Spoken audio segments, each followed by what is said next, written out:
There we go. Okay, here we go. So this is page Kelley, Hebrew 1. Okay, so here is our Aleph Bet. Now the Aleph Bet has 22 consonants.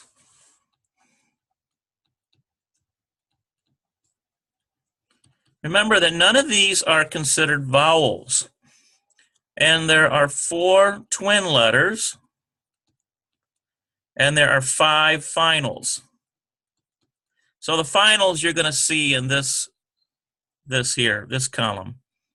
The twin letters you're going to see as an example here. They look almost identical, except one of them has a dot in it to distinguish it from its twin. Okay, here's another twin set here. Okay, so that's what they're talking about when they mention twin letters. So let's quickly just go down through these, and you're going to need paper and pen, and we'll start off with the ALEPH. And so the ALEPH, I usually write like this. Do it again. And it's kind of an interesting letter because it is a silent letter. So there's no real sound there in the ALEPH. In fact, if we were to put a vowel pointing in there, for example, just a dot, we would call that dot a chirik, and it's sort of a long E sound. The only sound that would be coming out of that when you add the ALEPH plus the chirik is E. That's what they mean by silent letter. Okay? Now let's go to this next one. We have bet and vet. Notice there's a slight difference. One has a B sound. Bet, the other has a V sound. And the difference, as we will discover down in the grammar portion, is that the dot is a dagesh, lean, or a minor dagesh. It distinguishes a slight variation in pronunciation. And usually to write that, I just put a base like this, and I'll go like this. If I need to make it a bet, I throw a dagesh in there. If there is no dagesh, then there's no dot. Okay. All right, so now we have gimel and gimel. In this case, they each have G sound. There's really no distinction, although sometimes for grammatic purposes, you may see a dagesh there. We'll talk about that some more. Same thing with the dalet, but let me write the gimel for you. This is kind of how I do it. And it's always good to write these and make sure that you repeat the sound of the letter and write them as well. So let's go to dalet. We have dalet and dalet. They're both D. They both sound the same. So with the dalet, I kind of go like this. I make sure there's an overhang there. Otherwise, people might confuse it with another letter, which we'll see down there. Dalet. Okay, here is hey. And we can pronounce that like this, hey. Okay, and it's an H sound, a very slight H sound, and usually what I'll do is I'll write it like this. Make sure there's a little gap there because you'll confuse it with a different letter if you close up that little gap right there. Now we have vav. The symbolism on vav is that of a nail. It's kind of interesting because even in the name of the Almighty, there is a lot of symbolism. This is a V sound, vav.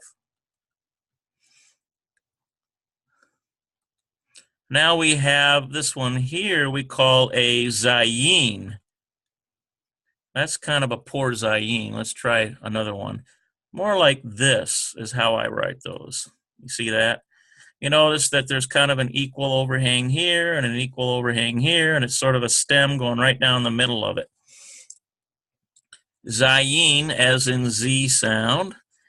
Next, we have a guttural. We call this a chet.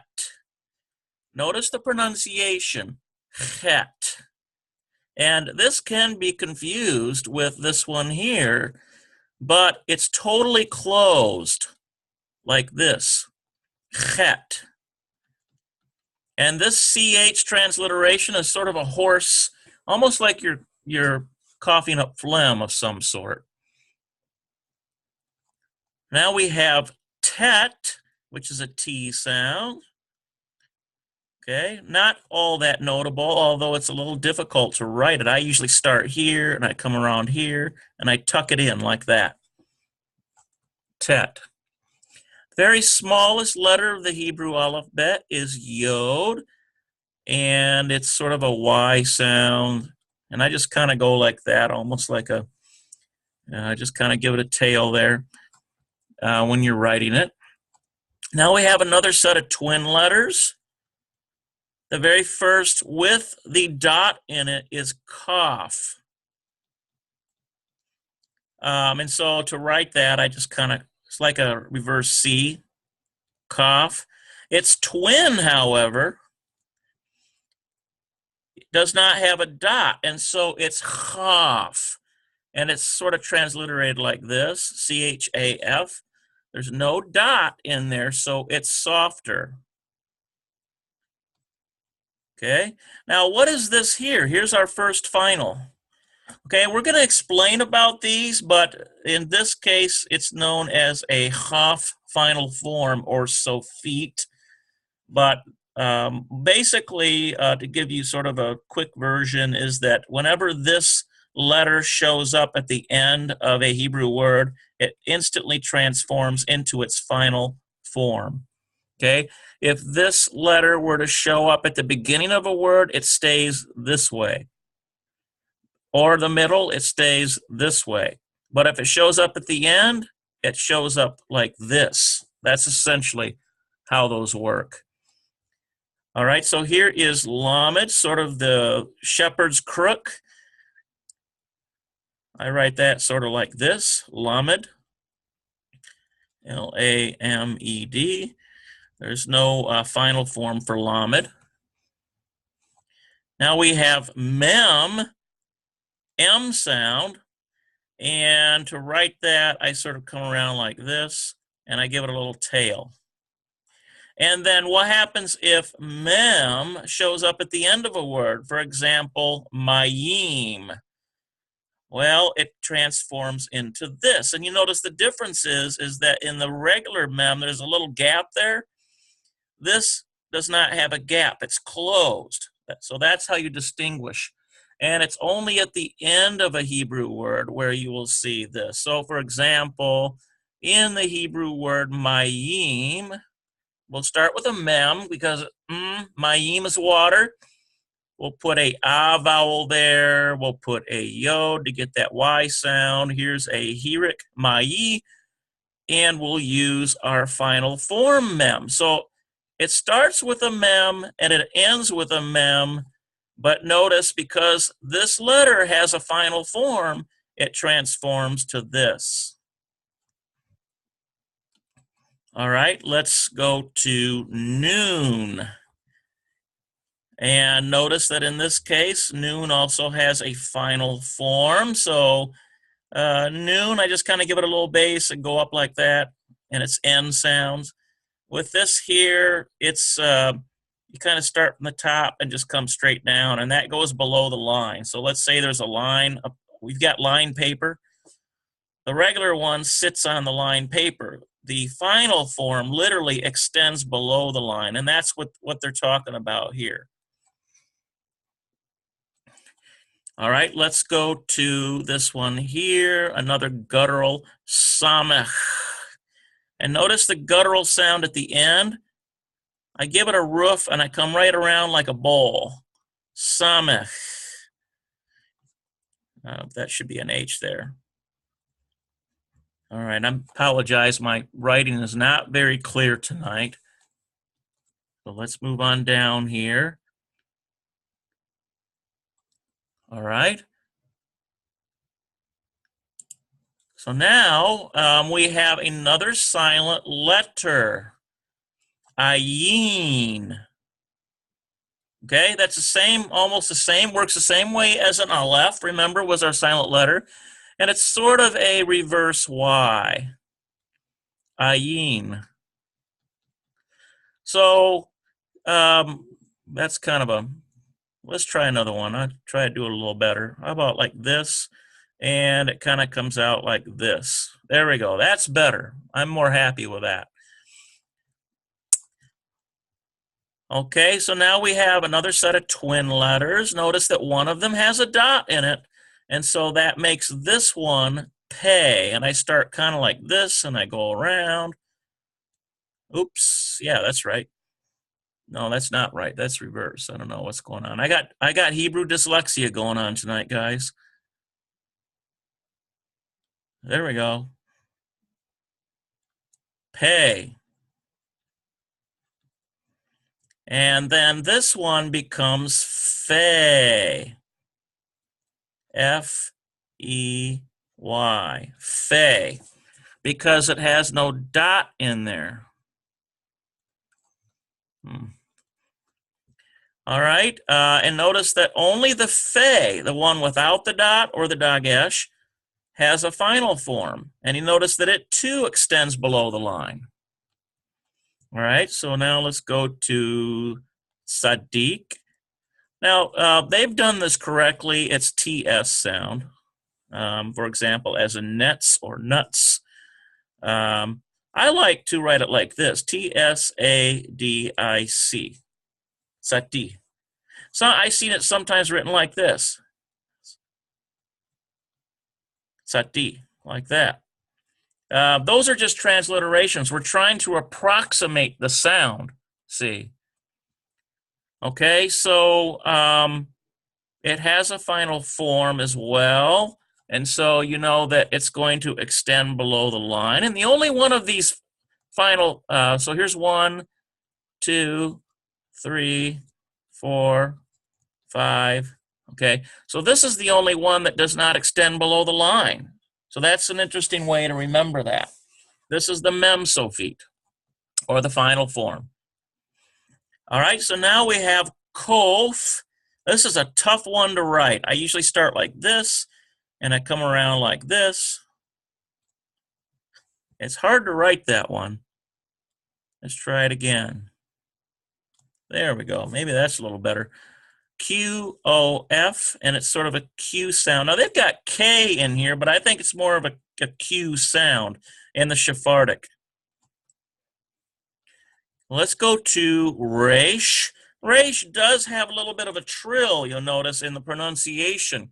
Resh, sort of like that. I'm giving an extra emphasis than what it really is, but it's very slight. Resh looks like an inverted R. R-E-S-H. More like R, sorry there, R-A-I-S-H. Resh. I think that's kind of a pretty close transliteration there to get the sound of it. All right, here's another set of twin letters. We have seen, and you notice that this dot is on the left tine here. That makes it a S-E-E-N, transliterated. And I usually sort of write this as a bowl, and you sort of bring it out like this. Okay, and then here is its twin, and notice in this case, the dot is on this side. It's on the right tine. So then we get S-H-E-E-N.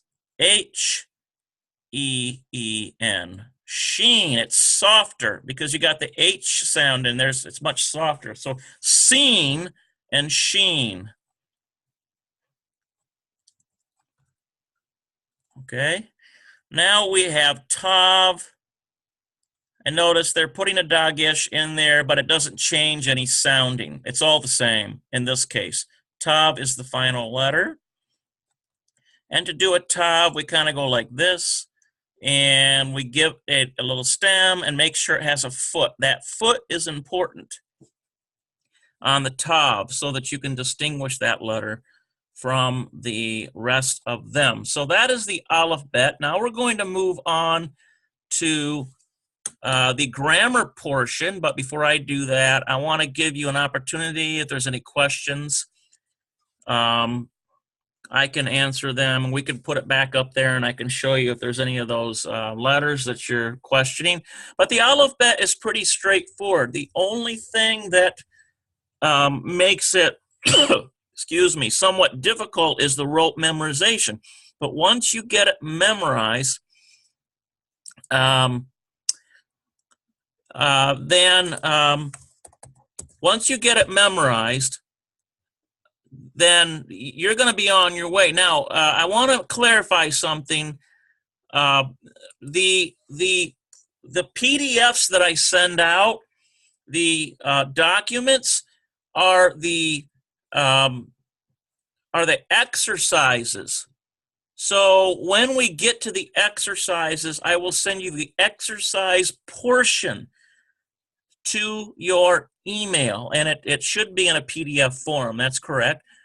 So then what we'll do is we'll work on the exercises together, because there's a whole lot of instruction just working on them together that we can learn so that you're not missing anything. So I got a little bit of an inquiry on that, but I wanted to clarify that for you. I did not send anything out this week except for notices. But after this class, I will send the PDF out. So I hope that's understandable. Anything else on the PDF? Or I mean, not the PDF, but the Aleph Bet that we just covered? Okay, if not, then I'm going to continue on. So let's go back to this.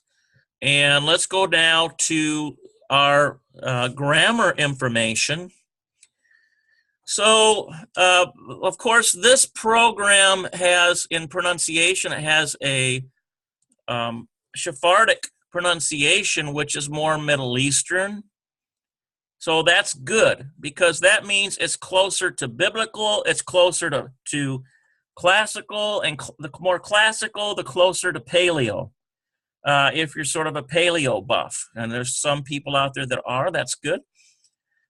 So a point is placed under the letter when it transliterates chet. Notice that they're transliterating this to let you know there's a difference between that letter and, for example, hey. One is a guttural, the other one is a very smooth H sound. That's what they're talking about there. So under this T with the letter, when it transliterates tet, why are they telling you this? Because that is going to compete with tav. See? And they both equal T sound, but you've got to differentiate them somehow in this manual, okay, in this, this primer. And under the S, there is a dot when it transliterates tzaddik. Okay, so just think of this right here as a TS sound. You could do it that way, or you could just remember that there's a dot under only the tzaddik. So why are they saying this? Because also you've got samech that has an S sound. You've got seen, right, that has an S sound. So it's competing.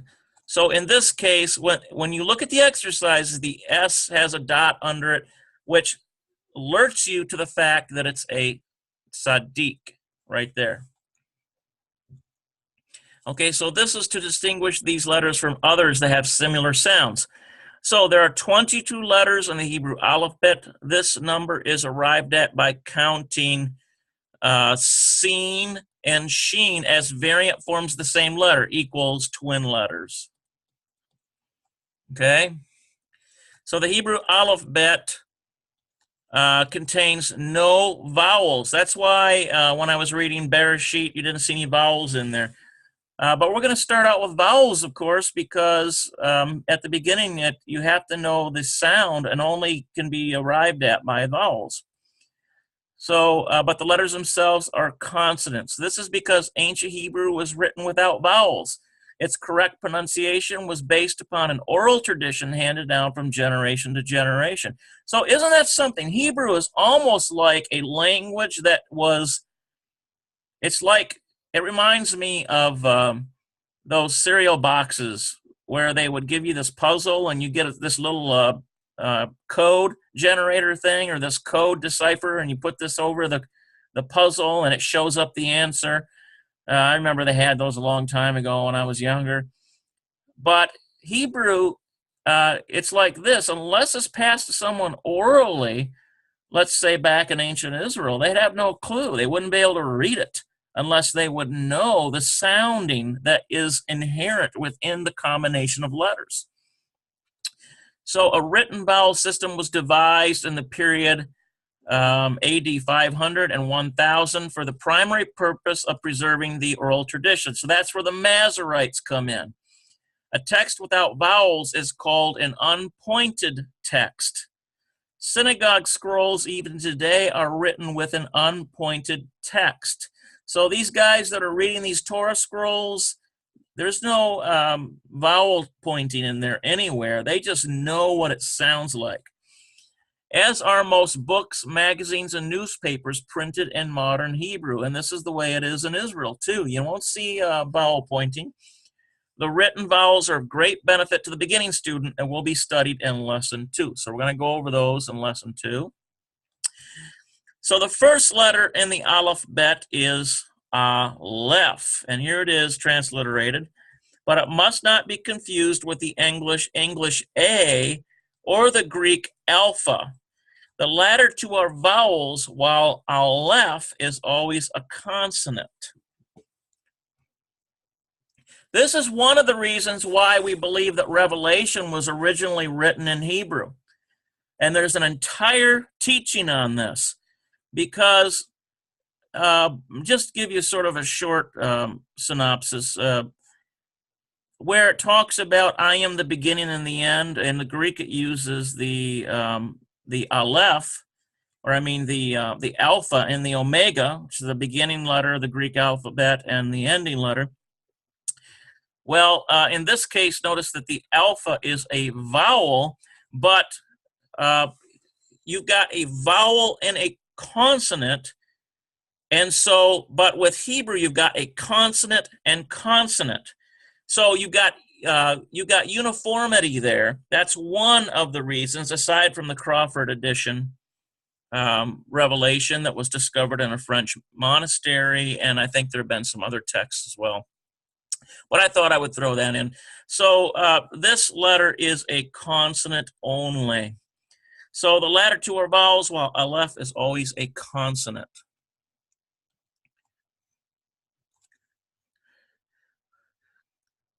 Okay, so Hebrew is written from and read from right to left, so this direction. Thus, the letters of the alphabet should be written as follows. So here they are: Aleph, Bet, Gimel, Dalet, He, Vav, Zayin, Chet, Tet, Yod, Kaf, Lamed, Mem, Nun, Samech, Ayin, Pei, Tzadik, Kof, Resh, Sin, Shin, Tav. Okay, so we're going this direction. So let's keep that in mind as we go forward. There are no capital letters in Hebrew, so you don't have to worry about these things that are more so relevant in Romantic languages. This is a language that dates far, far before them. So each letter in the alphabet represents the initial consonant of the Hebrew name for that letter. The Hebrew names minus vowels are as follows. So basically, they're starting with number 1, Aleph, and you can see there's the Aleph right there. Bet, there's the Bet. Gimel, Remember, the name of the letter starts with the letter Gamel. Dalet, there's the Dalet. Hey, there's the Hey. Vav. And we've got, of course, starts with a Vav, ends with a Vav too. Zayin, there's the Zayin. Chet, or Chet, there's that guttural, Chet. Tet, there's Tet. Yod, there's Yod right there. Kaf, there's Kaf. Lamed, Lamed. Mem, look at that one, both M sound. Mem, there's the Mem, and there's the final, but this is what we focus on. Noon, there's the Noon. Samech. So how do we know this is a guttural? Because the Chaf Safit guttural, so we have guttural sound. We're talking about this right here, Samech.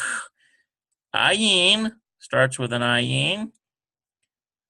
Pei, there's the Pei. Sati, there's the Sati right there. Kof, there it is, Kof. Resh, let me see if I can clear this up a little bit.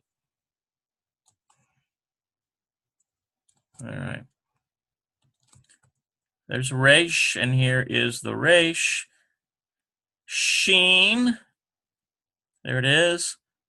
Seen, almost sounds the same, but there's a dot positioning is different. Notice this one's over here. And then finally, Tav. So there's your Tav. Okay, so each letter in the alphabet represents the initial consonant of the Hebrew name for that letter. The Hebrew name minus vowels are as follows. So there's those. All right, let's move on down here. So now we're going to get into some deeper stuff. And let's see what we have here. So notice this here, 6 Hebrew consonants. So I'm gonna read these off to you from, well, I guess we'll go this way because they're listing them as in the English direction. So we've got Bet, Gimel, Dalet, Kaf, Fe, or Pei. Wait a minute here. Now this is the Beged Kafet. So this is Fe technically, and Tav. Okay, so there's an acronym sort of that has to go with these. These letters are special. They may appear either with or without a dot placed within them. The dot is called Dagesh Lean. So it's sort of a minor Dagesh. It only hardens it a little bit. So for example, let's see here. Let me just bring this down to give you guys. Okay. The dot will normally be required when one of these 6 consonants begins a new word. So it's a grammar rule. It may even be required when one of them begins a new syllable within a word. Rules governing the use of the Dagesh Lean will be studied later. So this text, I think, it really does go into a lot about the Dagesh, and you're going to learn a lot about that, far beyond the other programs that I have presented. So a convenient device for remembering the consonants that sometimes accept a Dagesh Lean is to memorize the artificial words Beged Kafet. So they're transliterating. So the B sound represents Bet, G sound represents Gimel, Dalet represents Dalet, that's this one here. Kaf represents Kaf, see that? Fe, okay, there's your Fe, and your Tav. Tav. Okay, so there they are, B, Bet, Gimel, and there they are. They've listed them here for you. So in modern Hebrew pronunciation, the presence or absence of the Dagesh Lean affects the pronunciation of 3 of the Beged Kafet letters, namely So this they're switching here to modern. So we've got bet, cough, and fay or pay, depending on whether that's there. With the Dagesh lean, the pronunciation is hard. Without it, the pronunciation is soft. The other three consonants, Gimel, Dalet, and Tav, are always given a hard sound, regardless of whether or not they have a Dagesh lean. All right, so for example, let's see what they're talking about here. So with this here, we have bet. Its counterpart is vet, and it's softer because it's a V sound. See, there's the counterpart. Here is cough, so we got that k sound, but without it, we get sort of a hacking up phlegm. It's the guttural sound. Cough.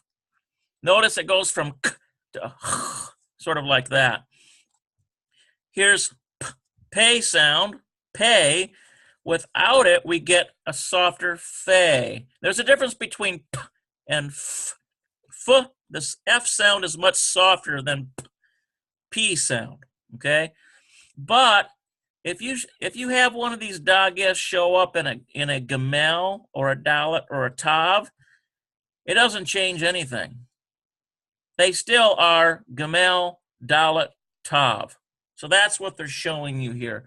But some of these really do change, and you need to be aware of that. They change from this to this if there's no dot, no Dagesh lean in there.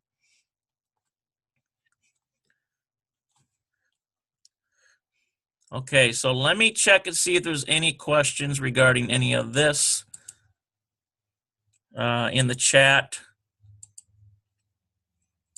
I don't see anything so far. These are basic rules that are going to have some redundancy. They're giving you a broad stroke with these rules, okay? As we continue through this text, and just it looks like it's pretty dense, but everything is going to be explained in more detail later on. Okay, so we are at the Vav now.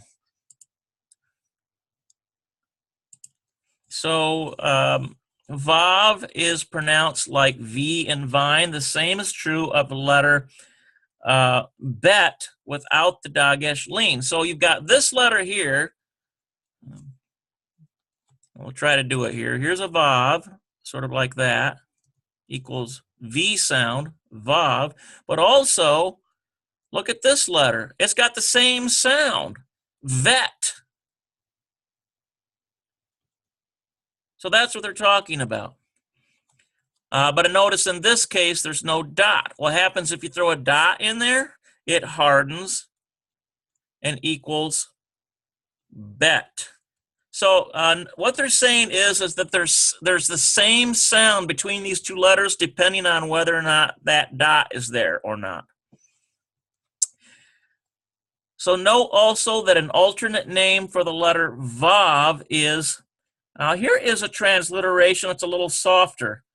Wav, pronounced more like the letter we in we, W in we rather. So you'll see this. This is why some transliterations look a little differently, because there is some question as to when the V sound came into use from the W sound. Okay, this is why sometimes you'll see this Yod, Hey, Vav, Hey, and you'll see this transliterated. This is the set apart name. You'll see it transliterated like this. Sometimes people will do this. Y-A-H-V-E-H, Yahweh.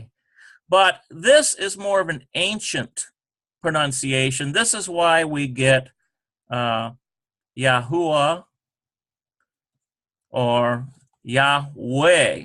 The V sound changes to W to be more of an ancient. That's what they're pointing out here. So let's go down here. 5 letters take special forms when they stand at the end of a word. Note that 4 of the final forms extend below the line, which is not the case with regular consonants except in the case of kof. So this is a regular one, and it does extend below the line. So here's our regular forms. We've got sadi, we've got fe, we've got noon, mem, and chaf. And notice that there's their final forms. Chaf sofit, mem sofit, noon sofit, fe sofit, zadi sofit. Okay?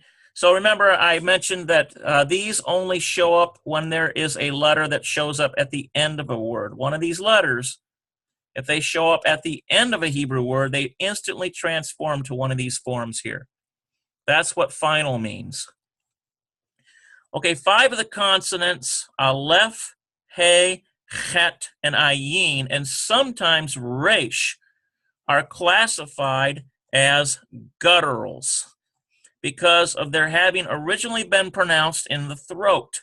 Their distinctive characteristics will be studied later. Now, there's been other texts that I have read that says this is included in that.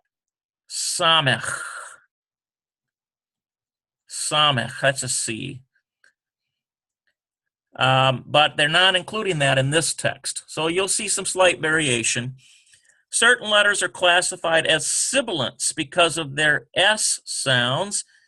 They are zayin, samech, sadi, sin, and sheen. Their presence in certain verb forms influences the writing of these forms. All right, individual Hebrew letters stand alone and are not joined to each other except in modern script. Okay, so in other words, the little bar you sometimes see between two letters, sort of like that, that sort of connects two things. That sometimes you'll see that in script. That does not exist in the actual primordial or the paleo, the old classical. Perhaps I'll say it that way.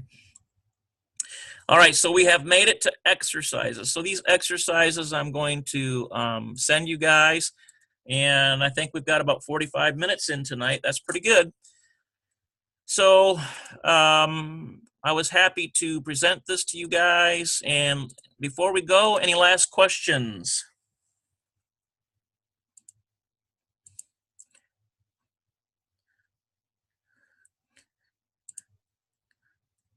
I can, let me unmute these. If anybody has some questions or comments, go ahead and get on the mic. During the class, I keep them muted, but. Professor Gregory, Jeremiah. Hi, Jeremiah. Shalom. If I wanted to invite a family member to the group to join in.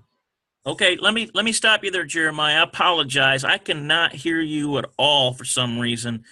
The sound is very, very low. I don't know whether you could bring it up or throw it in the chat. That might help. But I just can't hear you very well. Could you hear me better now? That's a little better. Yeah. Okay. If I want to invite a family member to join, to also learn the Hebrew, is that possible? Would they? Oh, yeah. Anybody can join the free classes. I don't restrict the free classes to anybody. If they make it on the free class when it's scheduled, it's free, and I will send them the exercises, and they can follow right along.